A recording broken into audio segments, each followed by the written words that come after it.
Well, welcome to this episode of Office Origami. My name, as always, is Kevin Keeler, and as always, I am joined by Tim Banting. Thanks for Hi, joining us Kevin. today. Thanks very Thanks, much. Yeah, Tim. my name hasn't changed in the last few episodes. So, yep. But I mean, maybe during the pandemic, maybe that's things people consider as changing, changing both their occupation and maybe changing their names. We should look at the stats on that. Yeah. But today we're going to talk about meetings, and certainly there's a lot of Office 365 tools that can help you with meetings. So let's bring up a few slides and let's talk about this topic. Okay, well, certainly one of the things that we do know is that almost everyone, according to some research that Microsoft recently shared, almost everyone is having more meetings and spending more time in meetings. So you can see meeting time in this study is up 148%, and that's on top of all the other digital, transactions or time on whether it's email or chat or collaborating on documents. So certainly, the research also shows that productivity is up, but one of the reasons that it's up is because people are working longer hours and have many more meetings. So there's a whole bunch of different types of meetings. Um, Tim, why don't you take us through some of these types? Because I think this is a kind of a hierarchy that you put together. Sure. Yeah, Kevin. And meetings are exhausting as well, aren't they? I mean, we've spoken about Zoom fatigue in the industry and also very expensive. So yeah, they can be very expensive, waste of time for some of them. Quite simply a waste of time, especially if they're information sharing or updates that could be done through a different medium. So yeah, I think there's really about four types of main meetings. There's the decision making and problem solving one. Those might be coming to a consensus on important things on a project, for example, what we should be recording on our next series of Office Origami, for example. Innovation and ideation, and those might be brainstorming sessions. Clearly, there's the planning and project sort of meeting where you need to get updates and agree on tasks and what you're doing in the next stage of a project. And of course, as we said, there's the information sharing and updates. And sometimes those can just really be one-way meetings where someone's presenting. And I think where Microsoft is doing really well is they're doing some great great developments around the information sharing and updates with all these different types of dynamic presentation modes, and we saw a lot of those at Ignite. Perhaps what Microsoft don't really do well is sort of show you how you include all sorts of different tools within the portfolio to better those other sorts of meetings that we've listed here. In terms of having effective meetings, regardless of what type of meeting they are, one of the things is because people are having too many meetings, often the best meeting may be the one that you choose not to hold, especially if it could have been an email or what have you. And the other thing that the research has shown is recurring meetings. A lot of times people start a recurring meeting series and they never stop it. So I worked with one organization, we were using workplace analytics, and over half of the meeting time that people were spending was in recurring meetings. And a lot of times when people go back and looked at them, maybe they served a purpose, but the value of it had diminished, and certainly either the recurring meeting should be dropped entirely or it should have been shortened. So, in terms of having an effective meeting, a lot of things like having obviously a purpose and agenda would be good. I don't know, Tim, like I still get invited to meetings where I have no idea what the meeting's about. How about you? They're a nightmare. And of course, the first 15 minutes is introductions, who you are, what you do, why we're having this meeting. And you sort of think, well, if someone sent me an email or even in the meeting invite, if they put all of that in beforehand, we could save 15 minutes off this meeting. Well, and absolutely. And if you show up, like a lot of people do, because they're in back-to-back meetings and they had no idea what the meeting was about, and then clearly they probably haven't brought or read or have at their disposal the appropriate documents, right? So then Yeah. you waste more time saying, oh, wait a second, I saw that, so let me search for that while 10 other people are just wasting their time, right? Yeah. Um, Yeah. so clearly as well, only invite the people that you really need. One of the interesting things that workplace analytics looks at is how many meetings are you in where you're also co-attended by your manager and maybe by your manager's manager. And that's not a really good use of time. And I think if your manager is attending every meeting that you're attending, um, either they're not good at delegation or maybe they're a micromanager or they don't trust you in terms of your decision, right? So um, and then have a moderator. And I think we're going to talk about that, Tim, in terms of some of the roles of the moderator. Start and end on time, or sooner. So and keep the meeting as short as practical. So certainly, like if you're booking an hour meeting, um, consider shortening it if possible. And then and I'm a big believer in this.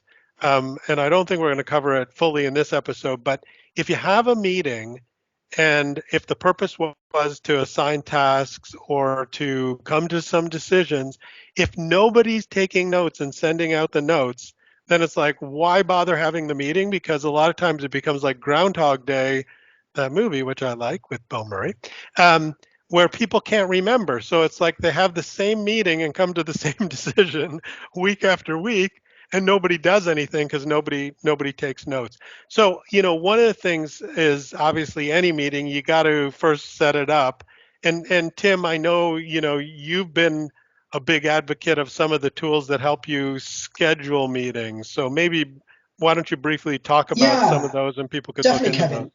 Yeah, definitely. I mean, one of the things that amazes me with meetings is the back and forth emails you get. Can you make 9 a.m.? No, I can't. Can you make 10 a.m.? No, I Mm, can't. Can you make Tuesday? Can you make Wednesday? And although you can open other people's calendars in Outlook, for example, there's some really nice tools that Microsoft provide free of charge. One is a plugin called Find Time, and that mutually looks at people's calendars, both inside your organization and external to your organization, and you can vote on times that are good right, for you across time zones. And then they've also got Microsoft has developed some sort of AI capability where you can ask Cortana within an email to find some scheduled time between yourself and your attendees as well. So both of them are really, really good ways of finding that time without all those back and forth emails, which everyone really hates. I certainly do with a passion. yeah, I've used both because I think you introduced me to both, and the Cortana one was great when it worked, and it had some misses, and it did work effectively. Like you and I are in different time zones, and it seemed Cortana generally seemed to deal with that well. Um, the Find Time one, I think as you point out, it's fantastic, especially when people are outside your organization. Like Yeah, inside, the scheduling assistant can look at people's free busy and what have you. But and then I talked about, I think it was in the in the very first episode, using Outlook and set it up so that it automatically shortens meetings, starts late or finishes early. People will absolutely thank you on that. So okay, so there's decision making and problem solving meetings. This I think as you said, this is a group of interactive participants. This is where Microsoft Teams is a fantastic tool for that. Everybody by default comes into Microsoft Teams and is kind of an equal participant. And so for these small meetings or smaller types of meetings, um, Teams is very efficient and effective. Clearly, to get full participation, and this is where technology is great, but the people aspect, you do need to have a good moderator. Not everybody is an extrovert. So if you're a moderator, you need to make sure that you're drawing people out and ask people for participation. Um, while everybody likes to show turning on their video, there may be some people that are more comfortable participating with the video off. So you need to understand your organization, your team. Other people like to perhaps compose their thoughts and submit them. So allowing people to participate you via chat might be something that works well. So once again, the whole idea, if you're trying to solve a problem, is you want to get all the ideas, and input, and you want to surface the problems and then have people be able to participate however they want. Now, as meetings grow, sometimes you have too much participation all at once. And Tim, talk us through this because I know that this is a pet peeve for you. How do you effectively, as meetings grow, make sure that not everybody's not talking over each other? Yeah, so the one thing that I really like is you're in a Teams meeting, and of course someone says, "Can everyone go on mute, please?" Because someone's eating their cornflakes in the morning. You've got dogs barking in the background, or the garbage being taken out, or children in the background. I cannot understand why people don't try this one. Maybe they haven't watched our series yet, but this is a really great one. So why not decide to put everyone on mute as soon as they go into the lobby?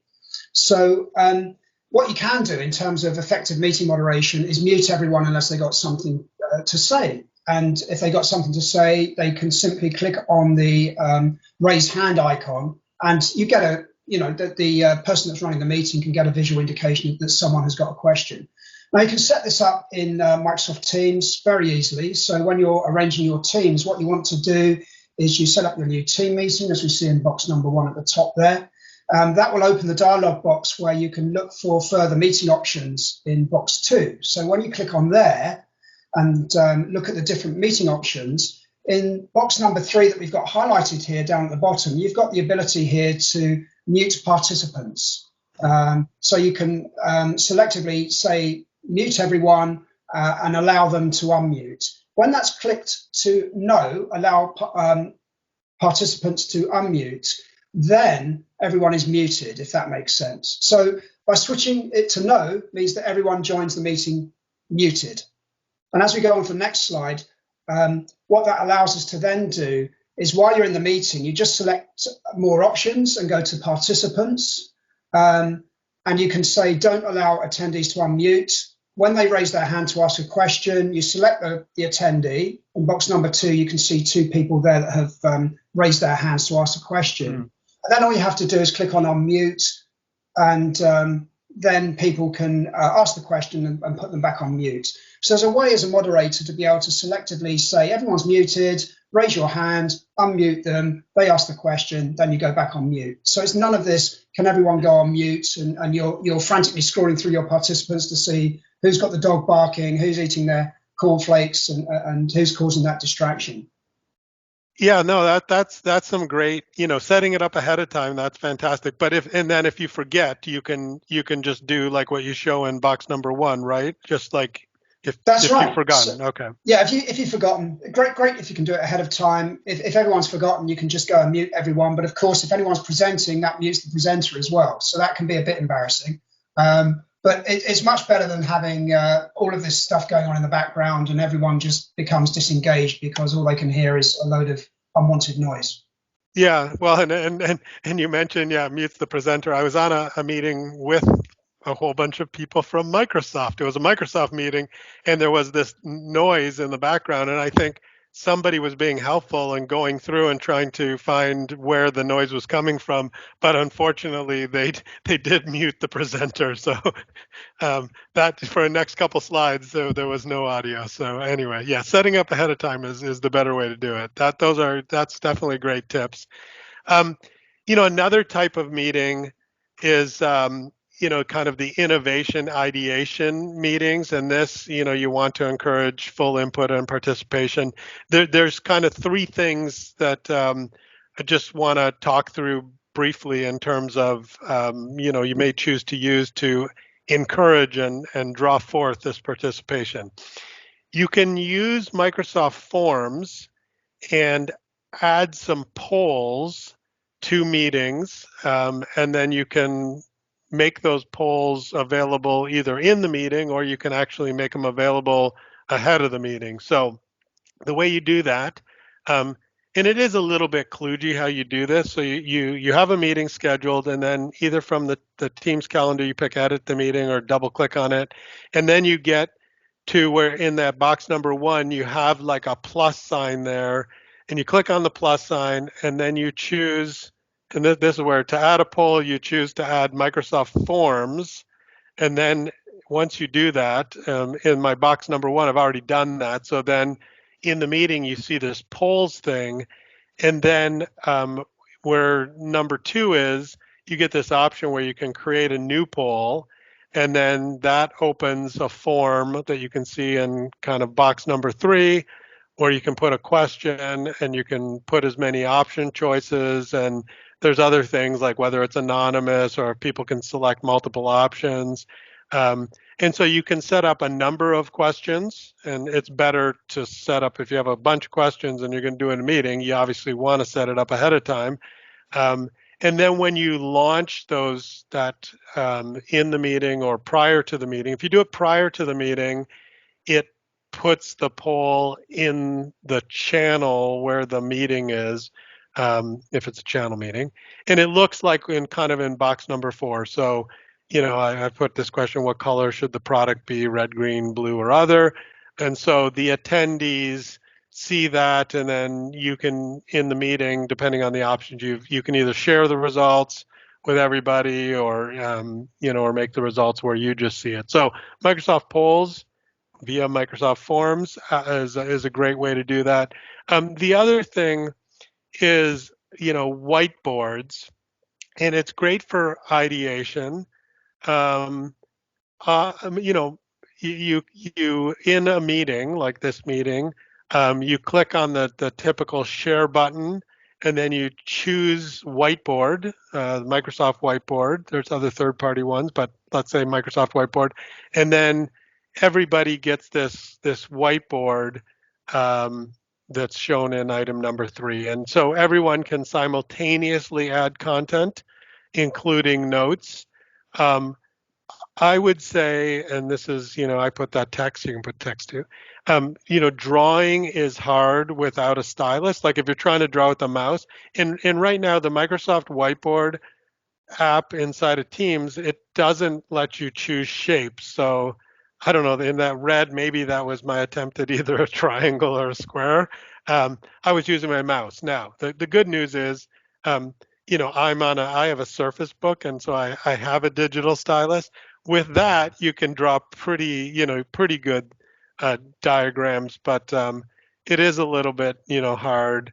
And certainly if people are in a room, when people are going back to meeting rooms, or if they're lucky enough to have a Surface Hub in their house, that's awesome. Then, that's also much, much easier. So the whiteboard, similar to the polls, they can be set up before and they persist after meetings. So sometimes, and now there's whiteboards that can be pinned to inside of channels and that type of thing. So, it's not just kind of like during the meeting, and it is a virtual whiteboard, so you can kind of scroll around it and zoom in and out, and but different people can be in different areas. So, it's some of the third party ones have the ability to kind of focus everybody in the same spot on this giant Microsoft Whiteboard. The good news is the Microsoft Whiteboard, the features are continuing to evolve. Like for a while, they didn't have Post-it notes. Now they have Post-it notes. Um, and I certainly have found that I've made much more use personally of like third-party alternatives, especially like Miro, because like then like notes, you can see who said it, you can sort the notes, you can, keep track of editing if the whiteboard evolves over time. But, I think Tim, you've had some good success even using the Microsoft whiteboard more so than I have. Yeah, I have, Kevin. I was lucky enough to have a Galaxy Tab with a stylus as well. I've got colleagues that use the is it the pencil with the iPads? That they're Right. clearly Yeah. Apple fans. And what's nice about Teams, of course, is you could join a Teams session like we're on here. And if I use Microsoft Teams in companion mode, I could have a third-party device. I log in with my user credentials, and I could just use a whiteboard and stylus on a separate device. So I don't have to buy a very convoluted and expensive digital whiteboard. I could do that with a smaller tablet or Android tablet or some of those Bamboo or Wacom tablets I've seen people using. So it's various different solutions. It doesn't necessarily have to be, in an office using a digital whiteboard. So there's various ways of. Yeah, and I think that's another topic that we should probably cover for an Yeah, upcoming episode is that whole companion mode. Because yes, you can join the meeting on your laptop and also, let's say, like on my mobile phone, and then you can do other things, as you yeah, say, like if your laptop doesn't have a touch screen, or if it is a lot easier to use the different smaller device sometimes to draw. yeah. So whiteboards is a way to, if you're having that type of ideation and innovation meeting. um, let's talk about the information sharing meeting, Tim. That's kind of the, one to many, mostly one or a small number of people are talking and many people are listening. People call these, I don't know, town halls, Town or the halls, yeah. yeah, different things in different organizations. Yeah, Um, yeah, so obviously a Teams meeting, especially if you do the smart things like you talked about, like set up moderation so that if it's mostly, a few people talking, then those people are unmuted and most of the people are muted. Um, why don't you talk about some of the other options, and we can just kind of go back and forth on the pros and cons. definitely. Yes. I mean, some of the things you can do is record a video message in Stream, for example, and then post it up to a Yammer site, or you could share that, share that in SharePoint and send a clip around. So you don't necessarily have to have everyone online all at the same time viewing this. Right. You could pre-record it, use a different tool, send it in an email. There's various different things you can do.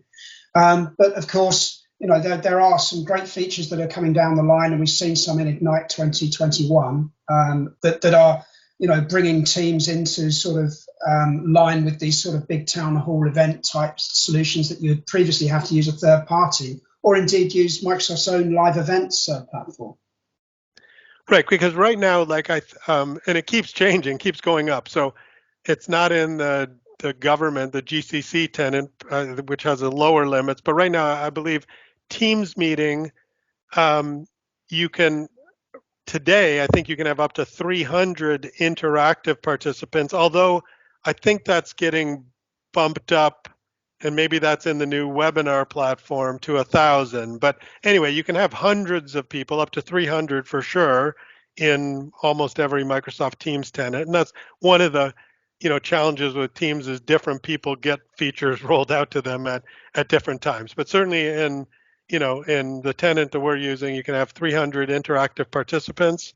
Um, and then, with live meetings, with live events, which is kind of illustrated in the middle, that has some, that participants cannot be interactive at all. So it's really a broadcast, and those people can only, they join using any browser. Um, but that live events platform has some producing capabilities. So there's a producer role. So if you have different, feeds coming in and you're switching cameras and that type of thing, the live events has that. And then the Teams webinar piece, you know, that was introduced at the beginning of March at Microsoft Ignite. Tim, why don't you talk about some of the things, because there's a lot of overlap in the typical Microsoft fashion, but the Teams, or the Microsoft webinars piece, what does that bring to the table? Yeah, I think live events it was great for all those producer modes, and it really does sort of lend itself to those really high-end TV production type capabilities. But I think it's been for a lot of people, the way that they run town halls, it's a bit convoluted and a bit complex. So it's great to see this sort of capability coming natively to Microsoft Teams. So yeah, the webinar seemed great. They've got some ways to have participation, or sort of attendee lists can be sent out by invite and integrated with Microsoft Dynamics. There were some great capabilities there, so you can see who's attended, how long they've attended for. So there's some really good reporting capabilities there as well, post event. Right. There seems to be some great enhancements, as we said earlier on in this series, about presenter modes that are being added, with this sort of weather person overlay where you can overlay on slides and side by side, and this dynamic content sharing. So it seems to be all gearing up to this webinar platform, which I'm really interested to see. It seems like a great way of settling that town hall use case. Yeah, and certainly as you mentioned, like the webinar platform has now kind of this integrated registration where you can kind of reserve your seat and which that's especially important for events that are has external participants, right? So I think then there probably will be some consolidation of the live events may be phased out or what have you. But and with the webinar, like there you can have like 1,000 interactive people, and then it switches over to like 10,000 listen only, but now until the end of the year, Microsoft has raised the limit to 20,000. So it's lots and lots of people. Like certainly, you know, almost the biggest events that certainly most organizations hold. But the webinar platform is still just kind of announced, and one of that's right now it doesn't really have a Q&A mechanism available. Certainly that's coming. Um, but with all of these things, I think, it's important if you're going to hold, especially a big event, is, spend some time figuring out what the current state of affairs is and generally available and in your tenant before you go and invite 10,000 of your closest friends Yeah, I to mean, come. can you imagine? Can you imagine having 10,000 people all on a chat session before Microsoft introduced threaded chat? I mean, that would be very difficult to look at who's asking questions. So that Q&A moderation, no doubt, is being worked on. So it's definitely a work in progress, but I think it's a real great step in the right direction, Kevin. Yeah, no, absolutely. I mean, that's kind of a message and a theme that comes through is that Microsoft is continuing to evolve, the entire Office 365 ecosystem, and hopefully these Office Origami episodes help you keep up with that. Now, look, meeting notes and taking action items critically important, as I said. But in looking at it, we were going to cover it, but then we figured out, well, there's so much meat there, and Tim is going to share in an upcoming episode some We should have great said that, things Kevin. on We should have said putting the meat in meetings, but that's a bit cheesy. uh, So I'm the, glad we the didn't. that maybe we'll say it in this upcoming episode. So we'll cover meeting notes and action items and all these exciting capabilities in an upcoming episode. So with that, I think let's do some concluding thoughts. I'm going to start and say. So too much of a good thing is not a good thing. So more meetings, that doesn't make you more effective. First and foremost, there's some great tools for holding effective meetings, but think about, do you really need to have that meeting? Um, Tim, why don't you throw on one of the concluding thoughts? Yeah, I think the other one is meeting etiquette. So make sure that you've got the right people attending the meeting, that you know that the purpose is, that that it's all action plans are taken down, and you know exactly why you're having a meeting. It's not just about technology; it's about the people and the processes as well, of course. And there's a whole cornucopia of tools out there to help you with a meeting. Sometimes it's just finding one that works for you and your team and making sure that you stick to that. As you rightly say, you don't want to be sort of overwhelmed with all the sorts of tools that you can use. Stick to the ones that work for you. Yeah, and I would say, and definitely the tools that you and your team and your organization decide to use, take the time to learn the tools. It's a great investment of time. I would say, for this episode, because things keep being added, just going in and running through setting up polls and whatever.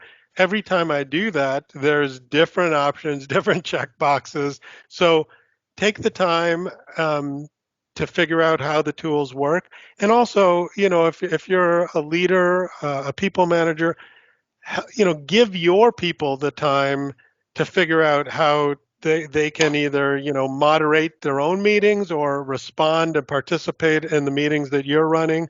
That's absolutely a great investment in time. And with that, this concludes another Office Origami episode. We hope that there's some things that have tweaked your interest and you may go spend some more time with figuring out how they work, and hopefully some of the ideas that Tim and I shared will help you have more efficient and effective meetings in your organization. Thank you.